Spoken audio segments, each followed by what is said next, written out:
Today we're going to be taking a look at how to install these GT Power Series 3-piece cranks.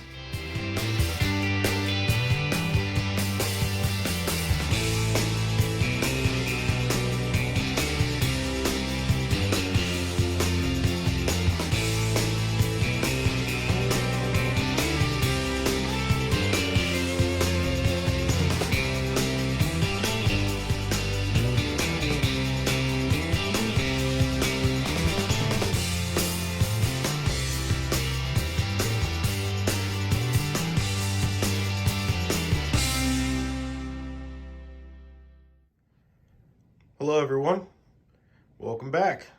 Today we're going to be looking at how to install the GT Power Series 3-piece cranks, the OG ones. Stay tuned. Okay, so let's take a look at what we got. First, we have the original OG GT Power Series cranks. These happen to be from a 1989, and they are stamped 1989, 175 length. The original Spindle, although this is a reproduction because it does not have the SR stamp in it.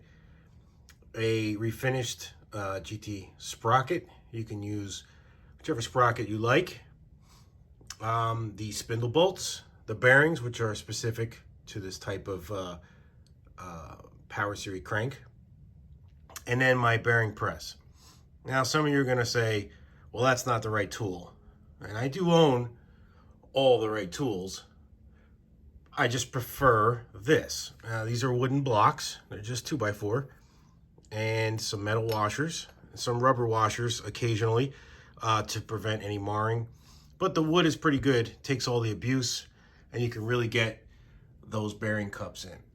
So we're going to be putting these GT Power Series cranks in this beautifully restored 1989 Pro Freestyle Tour team model. I really like the graphics on this year. GT did some tribal colors there. Really cool, neat. Okay, so the first things we need to take a look at is the actual spindle for the SR made GT Power Series cranks from 1986 through about 1990. There is a drive side and a non-drive side. They are different. This is the, I like to call them the retaining hat nuts. I'm sure there's a proper name for it. You guys can tell me in the comment section. But the basic principle is almost idiot-proof. It's really a great design. So this basically sits on without any user-required washer spacers, measurements, and such. It just lays right on there, and the crank arm will come down and basically sandwich this. So there's nothing to be really thought out here and try and space. So this bottoms out, locks down, and then you move on from there. Now, we do have to get the bearing cups in. So I'm going to show you briefly what that's going to look like. But basically, you put your cups in your bottom bracket with a lubricous amount of grease. You know, grease is your friend. I prefer Phil Wood grease. You can use whatever you want. Once you start clamping this down and tightening this with a wrench, it will pull both sides of this in, and just stop periodically. Make sure you're doing it evenly so you don't have a cup cocked or tilted to the side.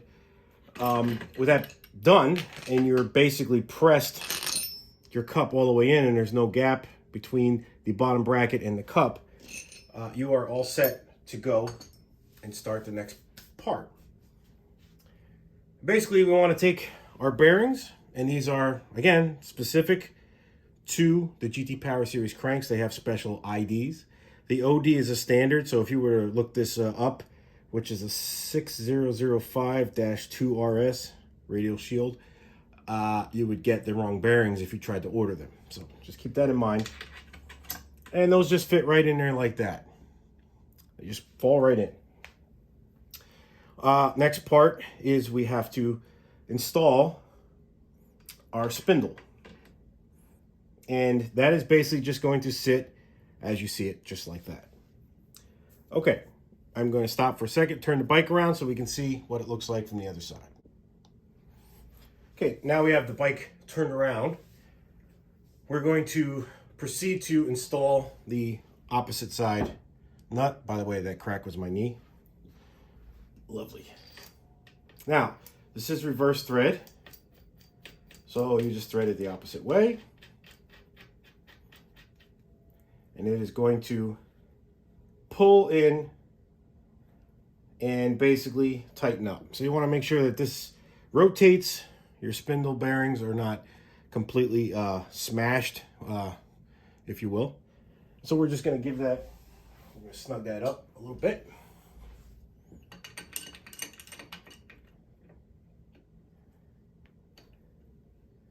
All right. All right, the next part is this locking ring, which prevents it from backing out and loosening while you're riding. And that ring is just going to slide over and engage in a notch and fall into the counter bore that's in the nut. And we have our the top nut, the lock nut. Now, normally this would say GT on it, left hand, the thread, perhaps Japan. That would be the real one. This is a knockoff or aftermarket. Doesn't really matter. Okay, that's going to thread on. And this one's going to get tightened as well. All right. Now, since I'm just building a carpet queen here, I'm not going to over tighten everything to the point where nothing moves. I want it to be loose. And that way, you know, if you're building your bike for the street and for riding, you probably want to have this thing set up just perfectly. So you're going to have to tighten everything and play with it a little bit. You don't want to, you know, load the bearings up too much. All right, so we can now move to the opposite side again. So I'm going to pause for a second. We're going to flip it back around and we're going to take a look. Okay, now we're going to install our chain wheel power disc, whichever version you have. Again, it doesn't matter. And on the GT Power Series cranks, there is a left hand and a right hand arm. And you could tell the drive arm because it has the power disc drive bolt, which should never be removed. You see my previous video, see a lot of these arms butchered. People take that bolt out or try to get it out. There's no need to get it out.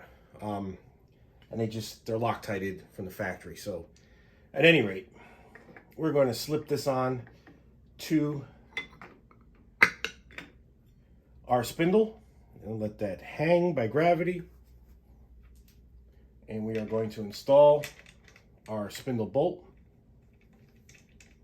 Let me get my wrench.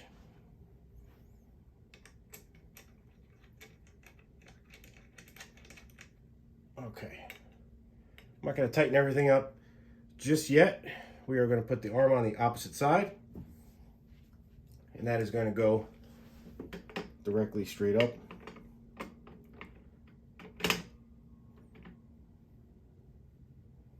Okay, and I am going to install the spindle bolt. Again, you can't see what I'm doing, but it's the exact opposite of what we did for this side.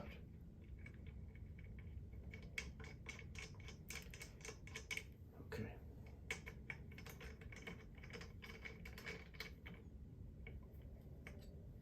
All right, so we're going to check rotation.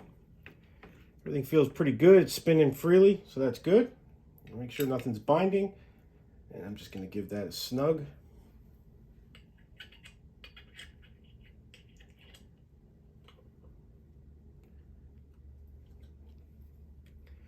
All right, now we're going to tighten our pinch bolts.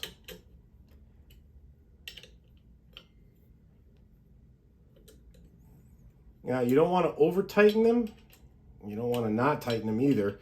It's a fine line because I've seen people actually crack this material back here from tightening them too much and then riding hard. They do have a tendency to break there. In fact, the new Power Series cranks have smaller pinch bolts and more material in that area. So it's probably a good thing. Now, since this is just a carpet queen, I'm not really going to super tighten everything and torque it, but I'm sure you can find a torque spec on the internet. It doesn't have to be super tight, like I said. And that's pretty much the entire process for installing the GT Power Series cranks on the older bikes. The new Power Series cranks are different. I have a different method to install. There's a different spindle, which has no threads on it. Requires this bushing that goes inside to help with the preload of the bearings, the side-to-side load, I should say. And so at some point I'll make a video on how to install those new cranks, which you see behind the bike in the background. But this is the older generation. For me, this is a lot easier to install. It's idiot proof. You'd almost can't get it wrong. So I give a lot of credit to SR for the good design. And the only last thing to do is to install the chain, which I'm probably going to get angry with myself, because I'm sure I'm going to hit the frame at some point, but I'll try not to. And of course, I have to loosen the wheel now, so that'll be off camera. I'll take care of that. And that pretty much wraps it up. If you guys have any questions or comments, or you want to point something out to me that maybe I forgot, let me know. If you like the video, hit the like button.